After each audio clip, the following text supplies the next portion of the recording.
Dear students, as you know, in animal physiology, we have the topic of nerve impulse transmission.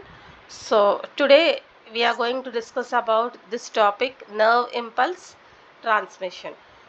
So, what is nerve impulse transmission and how the information will be transferred through the structure of the nerve structure, that is the neuron?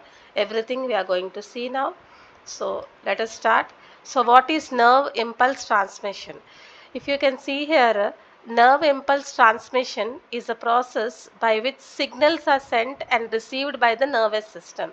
As in our body, these signals receiving and also sending in the right time, in the right way, is very, very important for our survival. Okay, so nerve impulse transmission is a process by which signals are sent and received by the nervous system. So it is a very, very essential communication for our different parts of our body, and also it is useful for coordinating that means very different bodily functionings. Okay, so to function various body functions also, this nerve impulse transmission plays a key role. So we will just see how nerve impulse transmission plays a crucial way in our body functions. Let us see how it plays a crucial way. So here, if you can see in this diagram, you can see different areas where it is showing here. If you see, this is a typical nerve neuron structure. Here axon, this is all know these are dendrites. Okay, axon of sending neuron. If you see here, sending neuron, here these are the vesicles. This area is called as the synaptic terminal, and the cleft, this is called synaptic cleft. Here if you see, vesicles fuse with plasma membrane. In the first step, action potential arrives. That means how once it triggers, this is the action potential. And then the second step is the vesicles fuses with the plasma membrane. Then it is the third step is neurotransmitter is released into the synaptic cleft. This is the synaptic cleft. Okay, then neurotransmitter binds to the receptors. Here you can see receiving neuron, ion channels, and neurotransmitter molecules. So we'll just see how it is important in our body functions. So if you see, what are the different components of a neuron? So neurons, as you know, are the basic building blocks of the nervous system.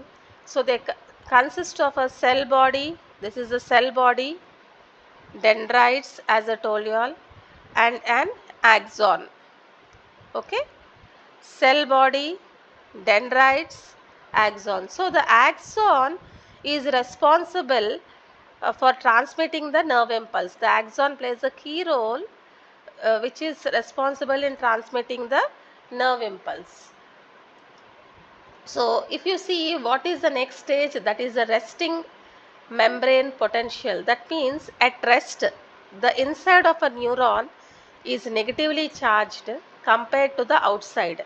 That means when our nervous system is at rest, it will be ion exchange. That means charges will be there inside. When it is at the rest, the inside of a neuron is negatively charged compared to the outside. So this is maintained by the sodium and potassium pump, which actively transports ion across the cell membrane. These are the sodium and the potassium. Okay, so the resting membrane potential is around 70 millivolts. You can see this diagram represents here. If you see here, I marked sodium in the green color and potassium in the orange color.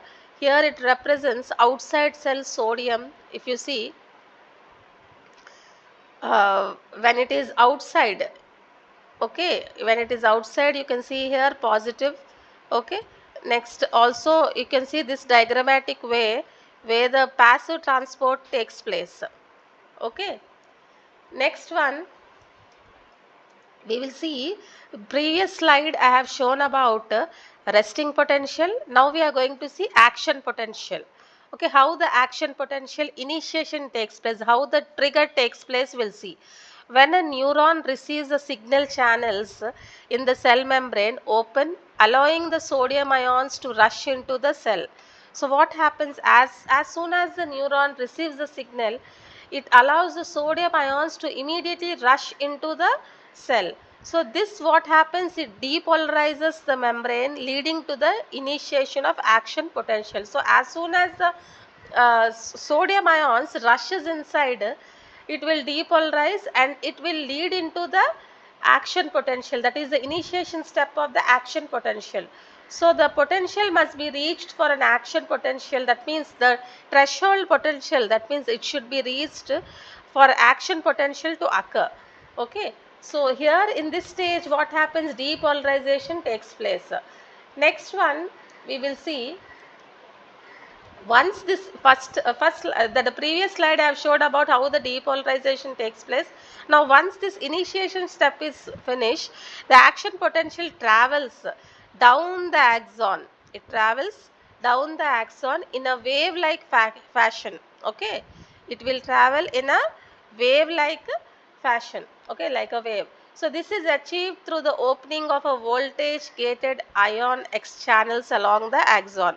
Okay, these are the channels which will be opening in the axon, which will achieve this ion channels along throughout the axon. So the action potential is an all or nothing response. That means if you see here in this diagram, in response to a signal, here if you see, the axon becomes depolarized. So the depolarized spreads down the axon, meanwhile the first part of the membrane, here if you see, again repolarizes because of the sodium channels are inactivated. Okay, so the action potential continues and travel down the axon. It will travel down the axon. Next, we are going to see what is saltatory conduction. That means in myelinated neurons, the action potential jumps from one node of Ranvier to the next. You all know this is the, in the diagram if you see, myelinated axon, node of Ranvier, and this is the arrows represents the action potential. You all know cell body or soma, and if you see, this is myelinated and this is unmyelinated axon. That means here you can see here the myelin sheet is present and the spread of depolarization also is taking place. So this speeds up the transmission of the nerve impulse. Saltatory conduction conserves energy for the neuron. This conduction where it will transfer from the myelinated neurons. Okay, it will transfer from the myelinated neurons and jumps from one node of Ranvier to the next. This will speed up the transmission of the nerve impulse. Okay. Next one we will see what is synaptic transmission. At the end of the axon, the action potential. So once in the previous slide I have told about how it will travel along the axon to the terminal. So at the end of the axon, the action potential triggers the release of neurotransmitters. It will trigger the release of neurotransmitters into the synaptic cleft. Here you can see the diagram. In the previous first diagram also I showed you all. This is the synaptic cleft where it is releasing of the neurotransmitters. So neurotransmitters, what happens, it will bind to the receptors on the postsynaptic neuron. Either it will be exciting or it will be inhibiting. So this transfer of information between neurons is essential for the nerve impulse transmission. So this transfer of information between the neurons is very, very important for a nerve impulse transmission. Now let us see neurotransmitters. What are neurotransmitters? We will see now. There are many different types of neurotransmitters that can have different effects on the postsynaptic neuron. Examples, if you see a simple example, dopamine, serotonin and acetylcholine. So imbalances in these neurotransmitters can lead to various neurological disorders. If you see here, some neurotransmitters where I have highlighted here, adrenaline, which will fight or flight, So if you see, this is produced in stressful situations, increases heart rate and blood flow, leading to physical boost, and also like some kind of awareness or high intent awareness. Okay, GABA, which is a calming, so calms any firing nerves in the central nervous system. High levels improves focus, low levels causes anxiety, also contributes to the motor control and also for vision, this neurotransmitter. Next, noradrenaline, if it is mainly function for concentration, affects attention and responding actions in the brain, contracts blood vessels, increasing the blood flow. Acetylcholine, it is important for learning, okay, involved in the thought, learning and also memory processes. Dopamine is for pleasure, feelings of pleasure, also addiction, movement and motivation. People repeat behaviors that lead to dopamine release. Serotonin, it is for the mood, that means contributes to the well-being and happiness, helps sleep cycle. Serotonin is very important to help the sleep cycle and digestive system regulation, affected by the exercise and light exposure. Okay, that means proper exercise can enhance this neurotransmitter. Okay, glutamate, it is for memory. Endorphins is releases during the exercise excitement and also during the sexual process, producing well-being and euphoria, reducing pain. So these are the neurotransmitters. Next we are moving to the next slide. So how this uptake and degradation takes place, we'll see. So after neurotransmitters have carried out their function, they are either taken back up into the presynaptic neuron through the reuptake, or they are degraded by the enzyme. So this helps to regulate the levels of neurotransmitters in the synaptic cleft. Okay, that means after the neurotransmitters in the end stage where I explained, this will either take back or it will degrade. So this regulation of reuptake or degradation can lead to disorders such as depression or anxiety. Okay. Next one we are going to see about neuromuscular junction. What is this neuromuscular junction? The neuromuscular junction is where a motor neuron connects to a muscle fiber. Okay, when the motor neuron fires, it causes the muscle fiber to contract. So this process is essential for the muscle movement and coordination. Actually, this is very important for the muscle movement and coordination. Next one, if you see various factors of neurological disorders, I am going to explain now.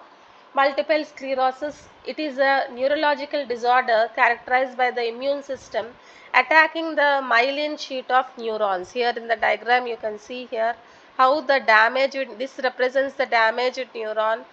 Okay, and it is a healthy neuron. If it is a healthy neuron, how the different parts are being shown, and here if you can see. Okay, so if you see here, treatment for multiple sclerosis aims to reduce inflammation and manage symptoms. Okay, so here the affected areas are shown. Even in this diagram, when it is a damaged, it shows represents like this, and when it is a healthy neuron, it represents like this. Okay, next one, if you see,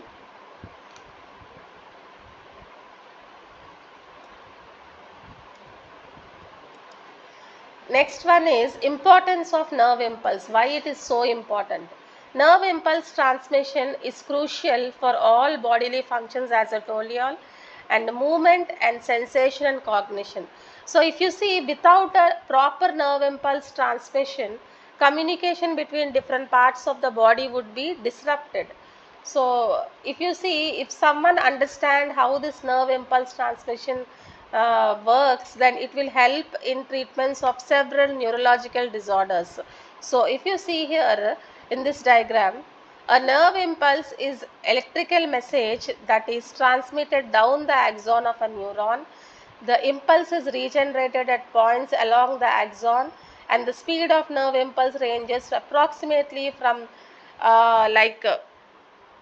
meters per second to 100. If you can see here the diagram here, this represents the nerve impulse. Clinical applications, how the nerve impulse transmission studies have been advanced, we'll see now. So nerve impulse transmission has led to advancements in the field of neuroscience and medicine. Techniques such as, if you know, EEG, that is electroencephalography, and functional magnetic resonance imaging allows researchers to study brain activity. This research is very important for treating conditions such as epilepsy, Alzheimer's disease, and Parkinson's disease. Okay, so these are the clinical applications. Next, future directions. If you see, I'm going to tell you about the researchers, like advanced technologies such as optogenetics are allowing researchers to manipulate neural activity with light, and also there are several treatments that are upcoming to for the treatment of several neurological disorders. So finally we will end by a simple thing that, as I told you earlier, nerve impulse transmission is a complex process that underlies all communication within the nervous system itself. So, as I told you, it is a very great field where if someone are able to understand this nerve impulse, can improve the understanding of the brain or treatment of several neurological disorders and human health also. So, this is about the nerve impulse transmission. Please go through this explanation.